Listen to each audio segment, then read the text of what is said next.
I'm Mary, 29, an accountant. I've always been the kind of person who thrives on order and predictability. But then, life threw me a curveball named Mike. We met at a mutual friend's birthday party. The moment I walked in, I spotted him across the room, laughing loudly, the center of attention. I was content to stay in the background, but my friend, Jess, had other ideas. "Mary, you've got to meet Mike. He's hilarious," Jess insisted, dragging me over to him. I remember thinking, this is going to be awkward, but to my surprise, it wasn't. Mike was easygoing, his laughter infectious. I found myself laughing more in that one evening than I had in months. "Hey, I'm Mike." "And you are?" he asked with a smile that reached his eyes. "Mary. Nice to meet you," I replied, a bit more enthusiastically than I intended.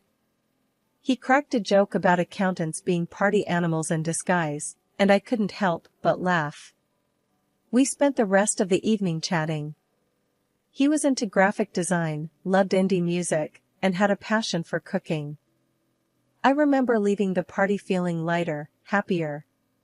Mike had this way of making everything seem fun and exciting. Over the next few weeks, we saw a lot of each other. He'd show up at my apartment with takeout from the newest restaurant in town or tickets to a concert. "Life's too short for routines, Mary. Gotta mix it up," he'd say. I was drawn to his spontaneity, a stark contrast to my structured life. He had this knack for pulling me out of my comfort zone, and I loved it. But I started to notice little things. Like how he'd casually drop $100 on a night out without a second thought, or how he'd switch jobs because he got bored with the old one. I tried talking to him about it once. We were at my place, and I broached the subject as delicately as I could. "Mike, don't you think you should be a bit more careful with money? And maybe stick with a job longer?" He just laughed it off. "Mary, you worry too much. Life's about having fun. Money, jobs, they come and go." I wanted to argue, to explain that that's not how the world works, but I didn't. I let it slide, telling myself that it was just Mike being Mike. When he proposed, it was out of the blue. We were walking in the park, and he just blurted it out. "Marry me, Mary. Let's make this adventure official." It was impulsive, irrational, and completely Mike. And I said yes. We moved in together, into my house. It seemed like the perfect start to our life together. And I thought, maybe, just maybe, opposites could really attract and hold together. The days of laughter and impromptu adventures with Mike gradually gave way to a sobering reality. His carefree attitude, once the source of our connection, started to feel more like a growing divide. It was a Thursday evening when the first major crack appeared. I had stayed late at work to catch up on some demanding accounts. Tired and hungry, I arrived home, hoping for a quiet night. Instead, I walked into a scene that looked like the aftermath of a shopping spree. Bags from various stores were strewn across the living room, and there was Mike, lounging on the sofa with a self-satisfied grin. "Mary, you're home. Look at these deals I found today," he exclaimed, gesturing towards the bags. I dropped my keys on the table, feeling a knot tighten in my stomach. "Mike, we talked about this last week, about saving money and cutting down on unnecessary expenses." He shrugged, flipping through a magazine. "Yeah, but these were on sale. Besides, we needed some of these things." I picked up a receipt from one of the bags and felt my heart sink. "Needed? Mike, these are luxury items, not essentials. We have a budget for a reason." Mike looked up, his expression shifting from casual to defensive.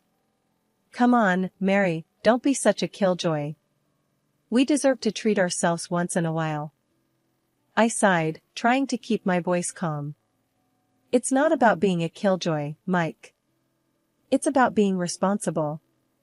We have bills, a mortgage, and we agreed to save for a rainy day." He rolled his eyes and tossed the magazine aside. You always make a big deal out of everything. Can't you just relax for once? Then, one morning, I found an envelope addressed to Mike on the dining table. It was from his workplace. Curious, I opened it and felt my world tilt. Mike had resigned from his job without a word to me. When he finally came down for breakfast, I confronted him, the letter in my hand. Mike, what is this? You quit your job? Why didn't you discuss it with me first? He poured himself coffee, unfazed. Yeah, I quit. That job was a dead end, Mary. I need something better, something that excites me. But how are we going to manage our expenses? We need 2 incomes, Mike. You know this, I said, my voice rising with frustration. He shrugged, taking a sip of his coffee. We'll figure it out. We always do. You need to stop worrying so much. How can I not worry? We have financial commitments, Mike. This is not just about you or me, it's about us, our future, I argued, trying to make him see reason. Mike set down his cup with a thud. I can't deal with this right now, Mary. You're suffocating me with all this talk about money and responsibility. I watched in disbelief as he walked away, leaving me standing in the kitchen, letter in hand, feeling more alone than ever. Mike's unemployment, which initially seemed like a short-term hiccup, rapidly grew into a persistent source of stress and contention in our household. Each morning, as I prepared for work, I'd find Mike in the same spot on the couch, engrossed in either the TV or his phone. The sight became a painful reminder of our growing financial strain. Mike, it's been weeks since you quit your job. Have you started looking for something new? I asked one morning, trying to mask the concern in my voice as I adjusted my work badge. He barely glanced up from his phone. Yeah, I'm looking.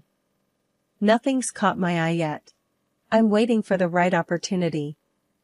His nonchalant reply irked me. Right opportunity? We have bills piling up, Mike. We can't wait forever. He finally looked up, his expression a mix of annoyance and indifference. Mary, you need to chill. I know what I'm doing. I'll find something soon. Days turned into weeks, and the situation at home remained unchanged. I began to take on extra hours at work to keep up with our financial obligations, my exhaustion growing with each passing day. One evening, I came home to an unexpected scene. The living room was littered with pizza boxes and empty beer cans. Mike was sprawled on the couch, snoring lightly. The TV blared in the background. Mike, I called out, frustration evident in my tone. He stirred and blinked at me sleepily. What's up? He mumbled, rubbing his eyes. What's up? Look at this mess. And dinner? Were you planning to cook tonight? I asked, my patience wearing thin. He sat up, yawning. Oh, I forgot. Got caught up with the game. Grab something on your way home next time. I felt a surge of anger. I'm working extra hours to make ends meet, Mike. The least you could do is help around the house. He stood up, stretching lazily. I didn't ask you to work extra. You're choosing to stress yourself out. The conversation escalated quickly. Choosing to stress out? Mike, if I don't, how are we going to survive? You're sitting here doing nothing while I'm out there trying to keep us afloat. Mike's expression hardened. I'm not doing nothing. I'm trying to find a job. You think I like being stuck at home? Trying? By sitting on the couch all day? You're not even trying, Mike. This isn't what I signed up for when we got married. I shot back, my voice tinged with both anger and sadness. Mike scoffed. Well, sorry for not living up to your perfect standards, Mary. I didn't realize I married a nag. I was taken aback by his harsh words. A nag? Is it too much to ask for a partner who contributes? I don't understand how you can be so relaxed about our situation. He grabbed his jacket, heading towards the door. I need some air. I can't deal with this right now. The tension in our home had reached a boiling point. Every conversation with Mike about responsibility and our future ended in a heated argument, leaving a cold silence in its wake. I was tired, both physically from the extra hours at work and emotionally from the constant strain at home. One evening, as I sat at the kitchen table, sorting through bills and trying to make the numbers work, I realized something had to give. Mike, I began, my voice steady but firm, we need to talk. This can't go on any longer. He glanced up from his phone, his expression indifferent. What now, Mary? It's about your job situation. Or rather, the lack of one. It's been months, Mike. We're sinking here, and you don't seem to care, I said, the frustration evident in my tone. Mike let out a heavy sigh. Here we go again. Look, I'm trying, okay? You think I enjoy this? You think I like seeing you stressed all the time? Then do something about it. Find a job, any job. We need 2 incomes, Mike. We agreed on this when we got married. I shot back, my patience wearing thin. He stood up abruptly, his chair scraping loudly against the floor. You think it's so easy, huh? Just snap my fingers and a job appears? You don't get it, Mary. The market's tough. I need something that suits me. Something that suits you? I repeated, incredulous. We don't have the luxury of waiting for the perfect job, Mike. We have bills, a mortgage, responsibilities. Mike paced the room, running his hands through his hair.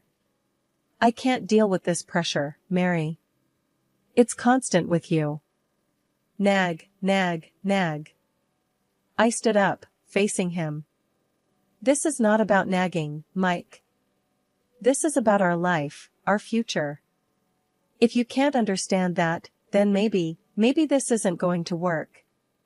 Mike stopped pacing, his eyes meeting mine. What are you saying? I took a deep breath. I'm saying that if you don't find a job, if you don't start taking our situation seriously, then maybe we need to rethink this marriage. The words hung heavy in the air between us. Mike's face hardened, and for a moment, he said nothing. Then, without a word, he grabbed his jacket and stormed out, slamming the door behind him. I sat back down, my hands trembling slightly. I hadn't meant for it to come to this, but the endless cycle of arguments and indifference had worn me down.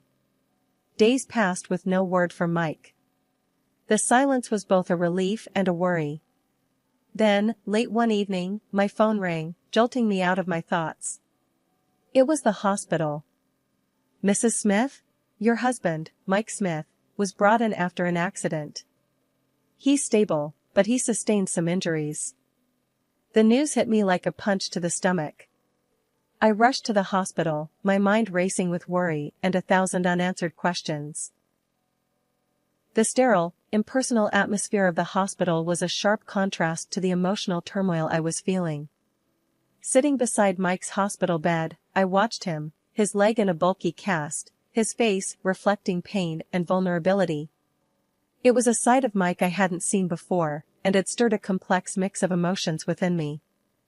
As Mike's eyes fluttered open, he squinted at me, confusion giving way to realization. Mary? You're here, his voice was weak, laden with a mix of guilt and relief. I forced a smile, trying to keep the conversation light. Yeah, I'm here. How are you feeling? He winced as he tried to adjust his position. Like I'd been run over. Which, I guess, isn't far from the truth. What did the doctors say? They said you were lucky. The injury could have been worse. It's a severe fracture, and you'll need time to heal, I explained, watching his face for a reaction. Mike exhaled deeply, his eyes meeting mine. Mary, I'm sorry. I've been such a fool, and now this, his voice trailed off. I sighed, feeling a wave of conflicting feelings. Mike, we can sort through all that later. Right now, you need to focus on getting better. But he persisted, a hint of urgency in his tone. No, I need to say this. I've been self-centered, and I've put you through so much. This accident, it's made me see things differently. I listened, unsure of how to respond. I appreciate you saying that, Mike. But it's going to take more than words to fix what's been broken. He nodded solemnly. I know, and I want to make it right. I'll find a job as soon as I'm able, I'll help out more around the house, whatever it takes. The conversation was briefly interrupted by the nurse who came in to check on Mike's vitals. After she left, we resumed our talk. Mike, it's not just about the job or the housework. It's about us, our relationship.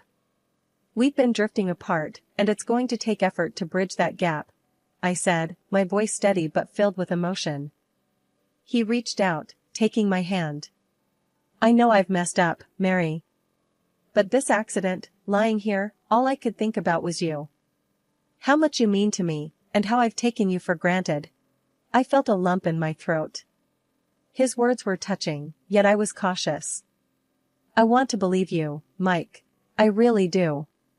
But we've had so many false starts. I need to see that you're serious about this change. The nurse returned, her cheerful demeanor a stark contrast to the heavy mood. We're going to start some mild physiotherapy soon. It'll be a journey, but you're in good hands. After she left, Mike looked at me, a newfound resolve in his eyes. I know it's going to be a long road, but I want you with me, Mary. If you're willing to give me that chance. Bringing Mike home from the hospital marked the beginning of a new, challenging chapter in our lives. His broken leg meant he was confined to the bed or the couch, and his dependence on me for the simplest of tasks was a stark change from his previous self-reliance. The first few days were a flurry of adjusting to the new routine. I juggled my work commitments with playing nurse to Mike. One evening, after a particularly long day at work, I came home to find Mike glaring at the TV, a frown etched on his face. Mike, how are you feeling? Do you need anything? I asked, dropping my bag and kicking off my shoes. He turned his head, his expression sour. Where have you been? I've been calling out for help to get to the bathroom, and you were nowhere. I felt a twinge of guilt mixed with frustration. I had to stay late at work, Mike. You know my job is demanding. I can't just leave whenever I want. He scoffed. Well, maybe your job shouldn't be more important than your husband. As the days went on, Mike's demands grew. He wanted specific meals at specific times, his medication handed to him on the dot, and constant attention. If something wasn't to his liking, he made sure to voice his displeasure. One Saturday, I spent hours preparing his favorite dish, hoping it would lift his spirits. As I set the plate down in front of him, he looked at it and then up at me with disdain. This is what you made? It's too salty. Can't you do anything right? I felt my patience snap. Mike, I've been running around all day, trying to take care of you and keep up with everything else. A little appreciation wouldn't hurt. He sneered, pushing the plate away. Appreciation? For this? I'm stuck in this bed because of my leg, and all I ask is for a decent meal. I stood up, my hands trembling with anger. You know what, Mike? I'm not your servant. I'm your wife, and I deserve some respect. Mike's eyes flashed with anger. Respect? You want respect? How about respecting my condition? I'm the one who's suffering here. As I walked away to cool down, I realized that the man I was trying to help was becoming increasingly unrecognizable. The sweet, apologetic person I had seen in the hospital had vanished, replaced by someone who seemed to take pleasure in belittling me at every turn. That fateful day, I returned home from work earlier than usual. The house, usually quiet during these hours, echoed with an unfamiliar sound of laughter coming from Mike's room. My heart pounding, I tiptoed closer, a sense of dread growing with each step.